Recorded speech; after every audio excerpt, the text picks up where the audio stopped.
Lionel Messidan so'rashdi. Faoliyating tugagach seni kim almashtiradi? Uning javobi juda qiziqarli bo'ldi. Jurnalist hammaga qiziq bo'lgan savolni berdi. Sening o'rningni jahon futbolida egallashi mumkin bo'lgan 3 ta futbolchi kim? Messi samimiy javob berdi. Ko'pchilik mendan shu savolni so'raydi va rostini aytsam bu juda qiyin. Men afsonalar bilan o'ynadim. Boshqalarga qarshi maydonga tushdim, lekin harakat qilib ko'raman. Keyin u qo'shimcha qildi. Aslida ular 3 ta emas, 5 ta.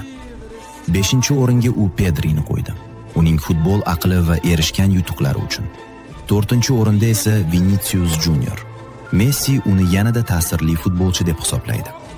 3-o'ringa u ikkilanmasdan Neymar Juniorni qo'ydi. Maydondagi o'yini va maydon tashqarisidagi xarizmasi uchun.